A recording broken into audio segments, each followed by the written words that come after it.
জনগণ মন অধিনায়ক জয় হে ভারত ভাগ্য বিধাতা।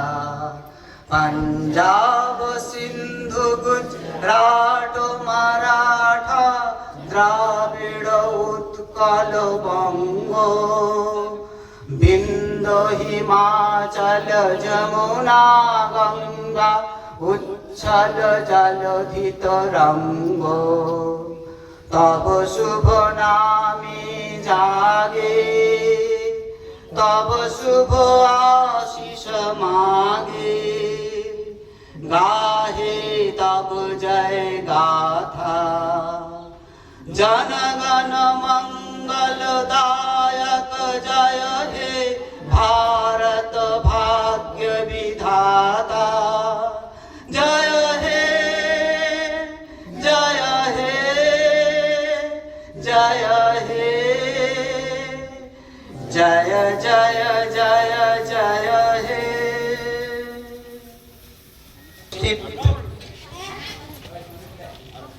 আমাদের সকল সম্মানীয় সভ্যবৃন্দ এবং আমার স্নেহের ছাত্রছাত্রীদের প্রত্যেককে যথাযোগ্য ভালোবাসা এবং সম্মান জানিয়ে আজকের সাধারণতন্ত্র দিবসের যে তাৎপর্য সেটি কিছুটা আলোকপাত করব সেই বিষয়ে।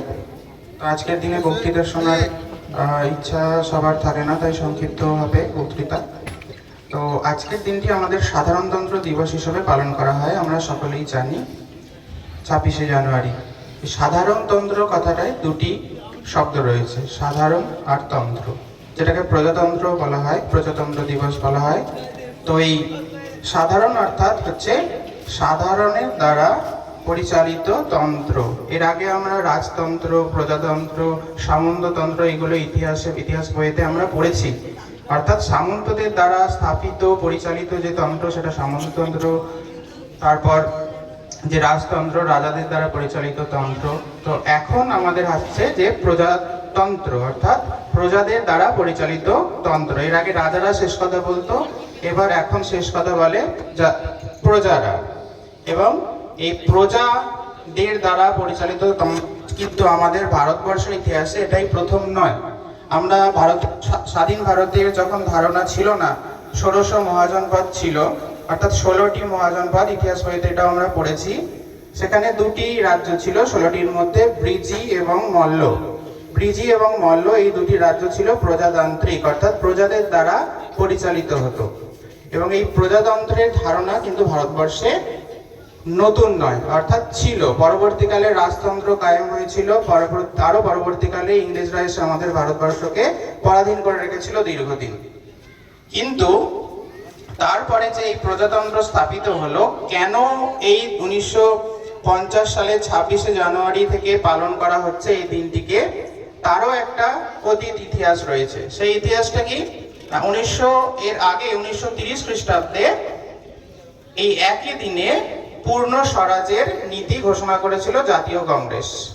তো সেই পূর্ণ স্বরাজের দিনটিকে স্মরণে রাখার জন্য আমরা এই 26শে জানুয়ারি 1950 সালে 26শে জানুয়ারিটিকেও সেই অতীতটিকে মনে রেখে আমরা এই দিনটিকে অত্যন্ত গুরুত্ব আরোপ করেছি বা গুরুত্ব আরোপ করা হয়েছে। ভারতীয় সংবিধান যে গ্রহণ করা হয়েছিল, সংবিধান কমিটি যে বি.আর.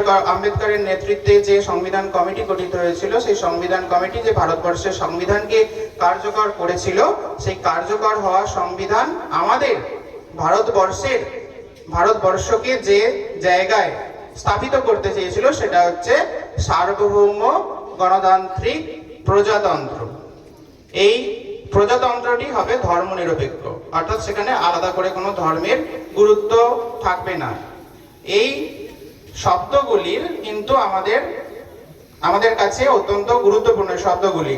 এই শব্দগুলিকে অর্জন করার জন্য, আমাদের সংবিধানে এই শব্দগুলিকে স্থাপিত করার জন্য দীর্ঘ যে রক্তক্ষয়ী সংগ্রাম ঘটেছে ভারতবর্ষে, সেইগুলো আমাদের মনে করিয়ে দেয়। এবং আজও আমরা যখন এই কোনো জায়গায় ন্যায় বিচার পাই না, আমরা তখন ফিরে যাই এই সংবিধানের কাছে। সংবিধান আমাদের ন্যায় বিচার দেয়। তো সেই আশা করব যে 1950 সাল থেকে এগিয়ে এসে আমরা আজ 2026-এ উপস্থিত হয়েছি। তো সেই 2026-এ এসেও আমাদের সমস্ত জায়গায় হয়তো ন্যায় বিচার প্রতিষ্ঠিত হয়নি। তো সেই ন্যায় বিচারগুলো আগামী দিনে প্রতিষ্ঠিত হোক, মানুষ তার নিজের অধিকার যেখান থেকে বঞ্চিত রয়েছে সেই বঞ্চিতরা আবার তাদের অধিকার ফিরে পাক, সেই আশা রেখে আমি আমার বক্তৃতা শেষ করছি। ধন্যবাদ। এর মধ্য দিয়েই আমাদের এই অনুষ্ঠানটি শেষ হবে।